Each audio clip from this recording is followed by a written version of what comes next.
446 میں آ کر شیعوں کی حکومت کو ختم کیا طغرل بیگ سلجوقی نے۔ سلجوق مسلمان ہوئے تھے محمود غزنوی کے دور میں، سلجوق ان کے بڑے کا نام تھا۔ تو ایک دفعہ محمود غزنوی نے سلجوق سے پوچھا اگر مجھے تیری مدد کی ضرورت ہو تو کتنے آدمی پیش کر سکتے ہو؟ تو اس نے ایک تیر دیا، کہا یہ ایک تیر ہے میرا، کسی کو یہ تیر بھیج کر میرے علاقے میں بھیج دو تو چند گھنٹوں میں 1,00,000 تلواریں تیرا پہرا دینے کے لیے تیار ہوں، میرے پاس اتنی طاقت ہے۔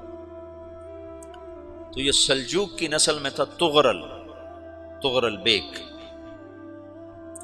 اللہ تعالیٰ نے جب عرب زوال کا شکار ہو گئے اور ضعف کا شکار ہو گئے، جیسے بڑھاپے کا کوئی علاج نہیں، جب قوموں پہ زوال آتا ہے تو اس کا بھی کوئی علاج نہیں، پھر اور قوم کو جگہ ملتی ہے۔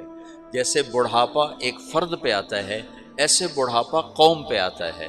قوم کا بڑھاپا جوانی میں نہیں لوٹ سکتا، جیسے فرد کا بڑھاپا جوانی کی طرف نہیں لوٹ سکتا، قوم کا بڑھاپا جوانی کی طرف نہیں لوٹ سکتا، کوئی علاج نہیں، نئی نسل کا آنا ہی علاج ہے۔ تو عرب دھل چکے تھے، 600 سال بہت ہوتے ہیں حکومت کو، اپنی صفات گم کر چکے تھے، اب نئے خون کی ضرورت تھی۔ طغرل بیگ پہلا شخص تھا جس نے آ کر اہل سنت والجماعت کو استحکام بخشا، شیعوں کی حکومت کو ختم کیا، بغداد سے، شام سے، ان سارے علاقوں سے۔ صلاح الدین ایوبی نے اسماعیلی شیعہ کی حکومت کو ختم کیا، مصر۔ العاضد ان کا آخری خلیفہ تھا۔ صلاح الدین ایوبی نور الدین زنگی رحمۃ اللہ علیہ کا پروردہ تھا، اس کا دوست تھا، اس کے دوست بھی تھا، بچہ بھی تھا اس کے سامنے، زیادہ لکھنے پڑھنے کا شوق تھا۔ پھر اللہ تعالیٰ نے اس سے کام لیا اور اس کو مصر کا گورنر بنا کے بھیجا، مصر کی مدد کے لیے بھیجا۔ تو وہاں اس نے صلاح الدین ایوبی نے وہاں ختم کیا، طغرل بیگ نے یہاں ختم کیا۔ تو پھر سلجوق جو تھے نا یہ اقتدار میں آئے، ادھر ختم ہو گئی سلطنت بنو عباس کی، مصر ایک چھوٹی سی ترکوں کی سلطنت۔ تو اللہ تعالیٰ پھر مرکزیت کے لیے ایک نظام چلایا،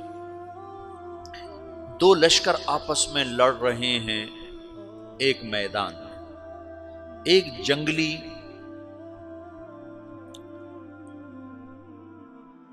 بدوؤں کا قافلہ، جنگل کے لوگ اپنے قبیلے کو لے کر، ایک جنگلی قبیلہ اپنے سردار کے ساتھ نقل مکانی کر رہا ہے ایک جگہ سے دوسری جگہ۔ اللہ کا نظام کہ یہ لوگ چلتے چلتے چلتے اس وادی میں پہنچ گئے جہاں جنگ ہو رہی ہے، دو لشکر آپس میں لڑ رہے ہیں۔ جب یہ وہاں پہنچتے ہیں تو ایک لشکر کے قدم اکھڑ رہے ہیں اور دوسرا غالب آ رہا ہے۔ ان کو نہیں پتا شکست کھانے والے کون ہیں اور فتح پانے والے کون ہیں، ان کو نہیں پتا۔ اس جنگلی قبیلے کے سردار کا نام بھی طغرل ہے، طغرل۔ تو یہ سردار کہتا ہے جو شکست کھا رہے ہیں ان کی مدد کرو، کچھ پتہ نہیں کون ہے، کہتا جو شکست کھا رہے ہیں ان کی مدد کرو۔ تو 400 وحشی جنگلیوں نے فاتح لشکر کے پیچھے حملہ کر دیا۔ وہ تو ایک کافی ہوتا تھا، 400 دوڑ جب تلواریں پڑیں تو چند لمحوں میں نقشہ بدل گیا، بھاگنے والے جم گئے اور جمنے والے بھاگ پڑے۔ جب جنگ ختم ہوئی تو شکست خوردہ لشکر کے بادشاہ نے ان کو بلایا، اسے پوچھتا ہے مجھے جانتے ہو میں کون ہوں؟ کہا نہیں۔ کہا تو تم نے میری مدد کیوں کی؟ کہا انسانی ہمدردی کی وجہ سے، تمہیں شکست ہو رہی تھی اس لیے تمہاری مدد کی۔ پھر اس نے اپنا تعارف کرایا، میں ہوں سلیمان سلجوقی، ترکی کا بادشاہ۔ مسلمانوں کا لشکر تھا اور تاتاریوں سے شکست کھا رہا تھا، تاتاری فتح پا رہے تھے، مسلمان شکست کھا رہے تھے۔ تو وہ اللہ کی غیبی مدد بن کر آئے، تو وہ اس سے کہتا ہے میرے ساتھ رہنا پسند کرو گے؟ تم نے میرے اوپر احسان کیا ہے، میں اس کا بدلہ دینا چاہتا ہوں، میرے ساتھ رہنا پسند کرو گے؟ کہنے کا کر لوں گا۔ تو اس کو لے کر ترکی آیا، اور استنبول اس وقت روم کی حکومت میں تھا، اسے فتح کیا اس تغرل کے آگے چوتھے پانچویں پڑپوتے محمد فاتح نے۔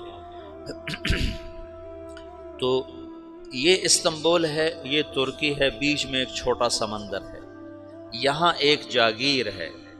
تو سلطان سلیمان کہتا ہے یہ جاگیر تجھے وقف ہے، ادھر سے رومی مجھے تنگ کرتے ہیں حملے کر کر کے، تو میرا دفاع کرتے رہنا، یہ جاگیر تیری۔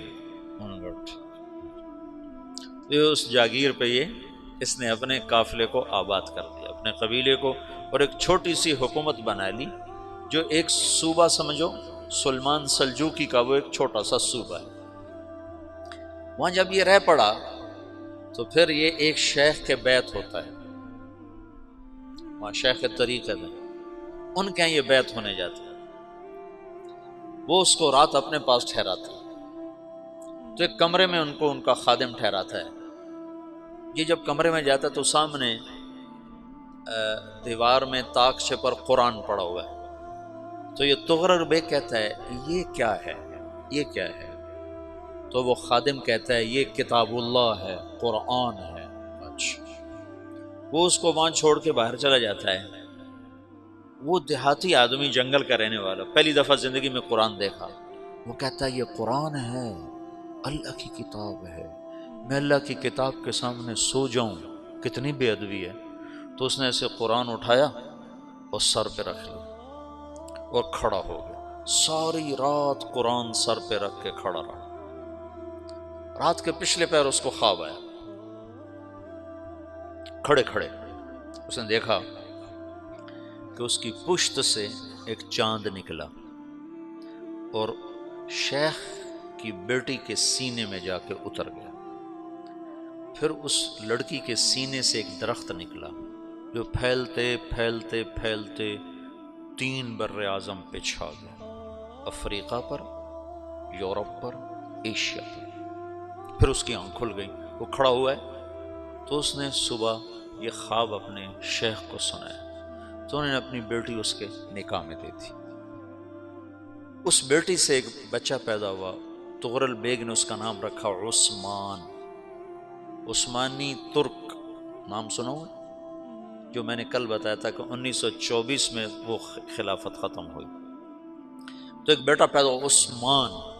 عثمان نے پھر ایک نئی اسلامی حکومت کی بنیاد رکھی جو 1924 تک چلتی رہی، کوئی 800 سال یہ حکومت چلی۔ تو حکومت کا شیرازہ بکھرا، لیکن پھر جڑ جاتا تھا، پر وہ قرن اول والا جوڑ کبھی نہ پیدا ہوا، ٹکڑے بن گئے۔ ان ٹکڑوں میں اللہ لوگ پیدا کرتا رہا جو دعوت دیتے رہے، دعوت زندہ رہی۔ جو تربیت کا نظام تصوف کے ساتھ تھا اب وہ تبلیغ کے ساتھ۔